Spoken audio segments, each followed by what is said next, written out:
Yo guys, hehehe, kembali lagi dengan Cak Alex. Di kesempatan kali ini, Cak Alex akan menceritakan sebuah film tembak-menembak di mana seorang pengawal pribadi ingin membalas dendam karena majikannya telah terbunuh oleh sindikat-sindikat yang melibatkan orang-orang terdekatnya.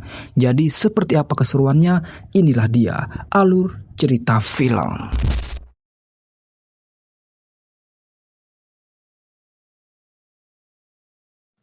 Film akan berfokus pada si botak, kita sebut saja Jeb, di mana Jeb merupakan pengawal pribadi salah satu seorang pengusaha ternama bernama Tibu. Tibu adalah pemilik perusahaan KMG Group yang bergerak di bidang pelayaran kapal kargo. Diketahui Tibu hanya memiliki satu orang anak bernama Cameron.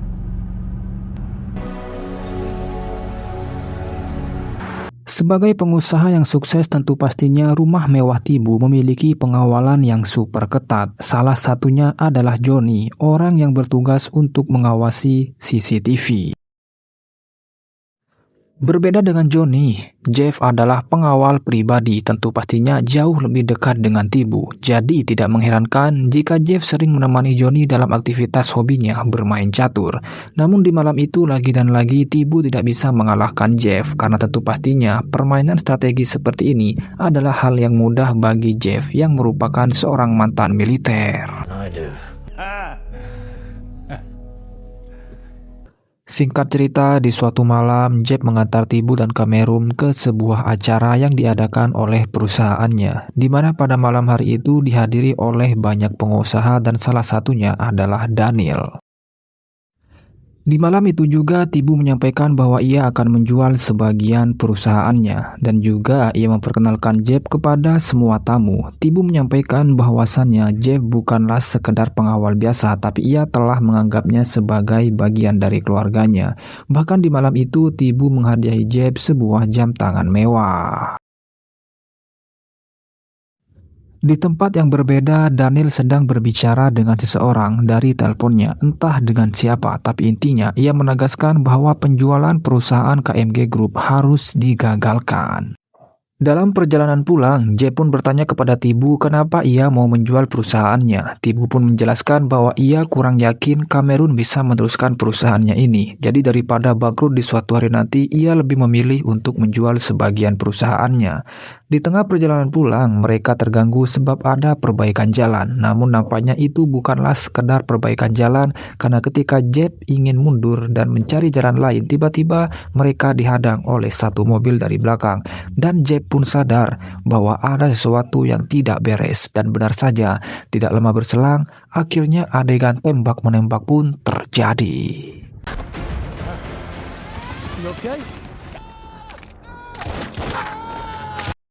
Sialnya, meskipun Jeff berhasil menghabisi semuanya, Tibu tidak terselamatkan.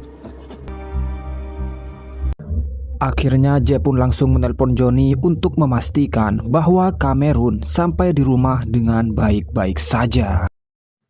Kabar baiknya, Jeff menemukan paspor milik pelaku dan Jeff pun menyuruh Johnny untuk melacaknya, dan ternyata itu adalah milik pria botak bernama Jonathan yang juga merupakan kru kapal KMG Group. Dan di malam hari itu, Artemis yang merupakan salah satu kapal milik KMG Group akan berlayar di malam itu juga, dan Jonathan adalah salah satu orang yang ditugaskan untuk menjadi kru di kapal tersebut. Setelah mendapatkan informasi itu, Jeff pun langsung bergerak menuju pelabuhan. Di tempat berbeda, Daniel mendapatkan kabar dari anak buahnya bahwa Tibu sudah tiada, tapi sialnya Jeff pengawal pribadinya justru berhasil lolos. Mendengar itu, Daniel menyuruh anak buahnya untuk melobi pihak kepolisian agar Jeff ditetapkan sebagai tersangka utama dalam kematian Tibu. Dan dengan cepat berita pun menyebar dengan Jack yang menjadi buronan polisi. Di sisi yang berbeda, salah satu kru kapal KMG Group bernama Alice ditelepon oleh pihak perusahaan untuk ikut dalam pelayaran kapal Artemis malam ini untuk menggantikan salah satu kru kapal yang tidak bisa ikut dikarenakan sakit. Meskipun sempat menolak, Alice tidak bisa berbuat apa-apa dan ia berangkat di malam itu juga menuju kapal Artemis. Kembali ke Jeb yang sudah sampai di pelabuhan, ia menyempatkan untuk menelpon Cameron yang pada saat itu sedang menemui para polisi untuk memberikan sejumlah keterangan. Jeb pun berpesan pada Cameron untuk selalu berhati-hati karena bisa jadi orang yang membunuh Tibu akan menargetkan Cameron juga. Dengan paspor yang dia temukan, akhirnya dengan mudahnya Jeb melewati pemeriksaan migrasi di pelabuhan tersebut. Dan inilah dia, kapal Artemis yang akan menjadi saksi dari kebrutalan Jeb.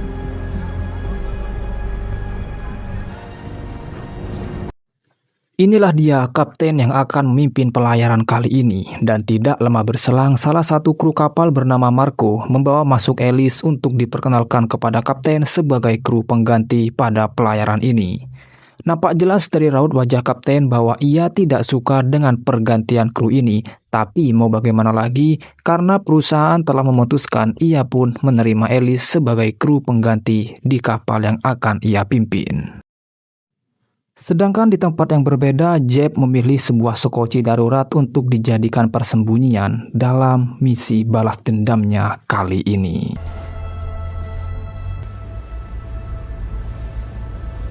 Ketika kapal sudah mulai meninggalkan pelabuhan, Ellis pun mendapat jatah untuk berjaga di malam itu, sedangkan Jeb sudah memulai aksinya.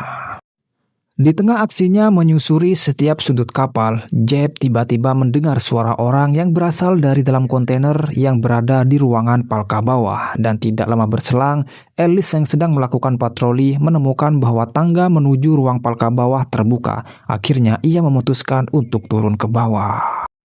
Jeb menyusuri setiap kontainer yang ada di area tersebut dan akhirnya ia menemukan kontainer yang ia cari. Akhirnya Jeb pun membuka paksa kontainer tersebut dan alangkah terkejutnya Jeb, ternyata di dalam kontainer itu terdapat banyak sekali manusia dari yang kecil hingga yang dewasa.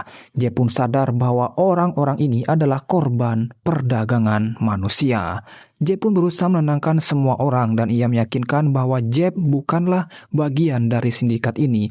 Justru Jeb akan menyelamatkan mereka semua. Namun Jeb pun sadar bahwa ada seorang yang mendekat ke arahnya dan tentu pastinya itu adalah Ellis. Ellis pun yang mengetahui bahwa ada kontainer yang terbuka, akhirnya ia pun memeriksanya dan rupanya Ellis juga kaget setelah melihat banyaknya orang di dalam kontainer itu. Akhirnya Ellis meminta mereka semua untuk keluar dari dalam kontainer. Salah seorang wanita pun menghampiri Ellis dan bertanya apakah Ellis teman dari seorang pria yang sebelumnya menghampiri mereka. Ellis pun nampak bingung, namun belum sempat ia menanyakan lebih jauh lagi. Tiba-tiba dua orang kru kapal datang menghampiri mereka. Ellis pun menyuruh kru kapal tersebut untuk menjaga orang-orang ini, sedangkan Ellis akan pergi melapor ke kapten. Setibanya di ruangan kapten, Ellis pun menyampaikan penemuannya, namun kapten tidak bereaksi sedikit pun. Nampaknya ia sudah mengetahui tentang masalah ini. Kapten hanya langsung menghubungi krunya dan memintanya untuk melakukan tindakan protokol. Ellis pun sadar ada sesuatu yang tidak beres dan Ellis pun sadar bahwa kapten juga terlibat dalam perdagangan manusia ini. Akhirnya ketika kapten tidak melihatnya, Ellis pun keluar diam-diam. Dan benar saja dua kru yang berada di ruangan palka menggunakan senapan untuk memaksa semua orang kembali masuk ke kontainer. Bahkan mereka tidak segan melakukan tindakan kekerasan yang akhirnya membuat Jeb keluar dari persembunyiannya dan menghajar kru tersebut.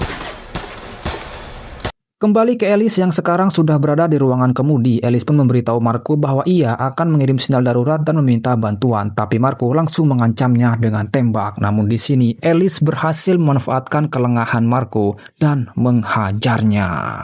Sedangkan di ruangan palka, meskipun dengan bersusah payah, Jeb bisa mengatasi bahkan membunuh dua kru tersebut. Sedangkan Ellis berhasil mengirim sinyal darurat meskipun tidak lama berselang, kapten sudah berada di ruangan kemudi dan memaksa Ellis untuk segera kabur, namun sialnya Ellis masih tertembak oleh kapten. Di tempat berbeda, Jeb berhasil mengeluarkan semua orang dan memintanya untuk segera masuk ke sekoci darurat dan menyuruh mereka untuk segera kabur. Tidak jauh dari kapal Artemis, sebuah kapal angkatan laut menerima sinyal darurat yang sempat dikirimkan oleh Ellis. Akhirnya John selaku kapten menyuruh anak buahnya untuk menghubungi ulang kapal Artemis agar bisa mengkonfirmasinya. Dan salah satu anggotanya langsung menghubungi kapal Artemis. Kapten pun menjelaskan kepada John bahwa tidak terjadi apa-apa, hanya saja salah satu krunya terlalu cepat memencet tombol sinyal darurat karena mereka sempat melihat sebuah kapal mendekat ke arah mereka yang tadinya ia pikir adalah seorang bajak laut, tapi rupanya itu hanyalah kapal nelayan biasa. Dan setelah mendengar keterangan dari kapten, John tidak benar-benar 100% percaya. Kembali ke Jeb yang memutuskan untuk menangkap Ellis dan ia menjelaskan tujuan dan maksudnya berada di kapal ini. Namun di tempat yang berbeda, para kru kapal menemukan orang-orang yang ingin melarikan diri dari kapal ini dan ya, mereka menembaknya. Mendengar suara tembakan itu, Ellis sangat ingin membantu mereka, tapi Jack mengingatkan bahwa hal yang pertama harus mereka lakukan adalah mengobati luka tembak Ellis. Akhirnya mereka pun mencari tempat aman untuk mengobatinya dan mereka memilih ruangan mesin. Dikarenakan ruangan itu sangatlah berisik, mereka harus menggunakan headphone untuk membantu dalam berkomunikasi. Di sana, Jeb pun langsung mengeluarkan peluru yang tertanam di bagian bahu belakang Ellis.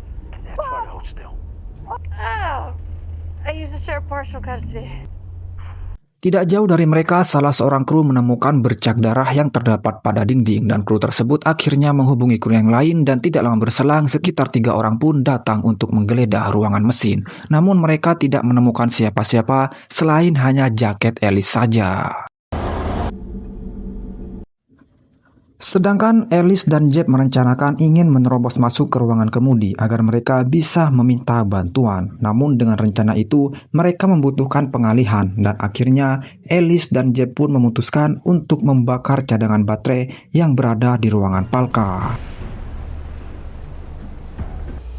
Seketika alarm pun terdengar di ruangan kemudi, namun kapten sadar bahwa itu adalah pengalihan. Akhirnya kapten pun membagi semua krunya untuk berjaga-jaga, sedangkan Marco ditugaskan untuk memadamkan api di ruangan tersebut bersama 2 orang lainnya, dan 1 orang berjaga di dalam ruang kemudi. Sementara Marco memadamkan api, kapten memutuskan untuk naik ke bagian paling tinggi di kapal tersebut agar dia bisa memiliki penglihatan yang jauh lebih luas.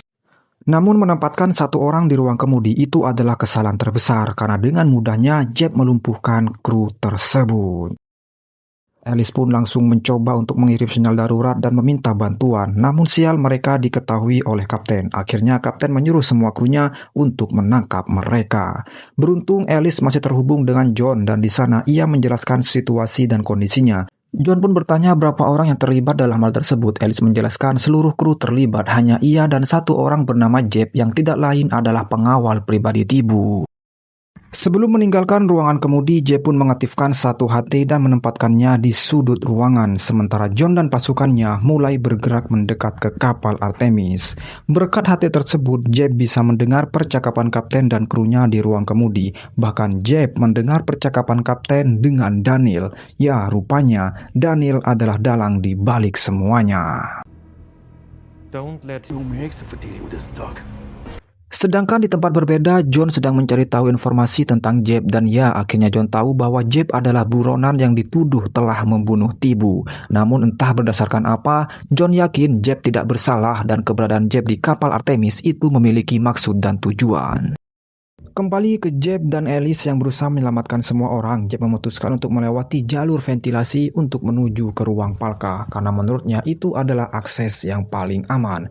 Namun tidak lama berselang, Ellis memberitahu Jeb bahwa seorang kru mendekat ke arah mereka. Beruntung Jeb lebih sigap dan menembak kru tersebut lebih dulu. Namun sialnya, tali yang menopangnya putus dan ia pun terperosok ke dalam. Jeb masih bisa bertahan, namun suara yang ditimbulkan oleh kejadian itu menarik perhatian kru yang berjaga di ruangan Palka. Para kru tersebut akhirnya menembak acak ke arah ventilasi, namun entah bagaimana Jeb masih bisa selamat dan ia keluar dari sisi yang berbeda. Namun sial bagi Ellis, Marco berhasil menangkapnya dan Marco segera membawa Ellis menuju ke ruangan kemudi menghadap kapten. Di tempat berbeda, John yang sudah semakin dekat dengan kapal Artemis menyuruh anggotanya untuk segera bergerak. Kapten yang mendapatkan informasi bahwa Jeb berada di ruangan Palka memutuskan untuk menghadapinya sendiri. Namun tiba-tiba Kapten mengurungkan niatnya dan ia lebih memilih untuk mengunci ruangan Palka. Namun Jack tidak kehabisan akal, dia kembali melewati ventilasi untuk bisa keluar dari ruangan tersebut. Namun di ujung ventilasi, Jack terjebak. Akan tetapi berkat jam tangan mewah yang sempat diberikan Tibu, Jack pun menggunakannya untuk membuka baut dan keluar dari ventilasi. Sementara di tempat berbeda, Kapten menemui satu kelompok yang datang menghampiri kapal Artemis dan ternyata mereka semua adalah sekutunya yang akan menjemput semua orang. Di luar, Jeb menghabisi satu persatu para kru kapal dan suara tembakan itu membuat suasana antara kapten dan sekutunya bersih tegang. Namun kapten berusaha menjelaskan bahwa di kapalnya memang terjadi sedikit masalah dan kapten mengajak sekutunya untuk bersama-sama membereskan ini. Sementara itu, Alice berhasil melepaskan dirinya dan ia melumpuhkan satu kru di ruang kemudi, bahkan ia membunuh Marco. Kembali ke Jeb yang sedang beraksi menghabisi satu persatu kru kapal Artemis dan juga sekutu-sekutu kapten. Dengan begitu cekatan, Jeb yang merupakan mantan militer yang pernah ditugaskan di daerah-daerah konflik dengan mudahnya menghabisi mereka semua. Dan akhirnya tibalah di pertarungan terakhir antara Jeb dan juga kapten. Pertarungan pun kian sengit mulai dari adu tembak sampai akhirnya mereka menggunakan tangan kosong untuk menghabisi satu sama lain. Tapi meskipun Jeb sempat kewalahan menghadapi kapten, akhirnya ia pun berhasil sebagai botak terkuat di muka bumi ini, ia berhasil membunuh kapten.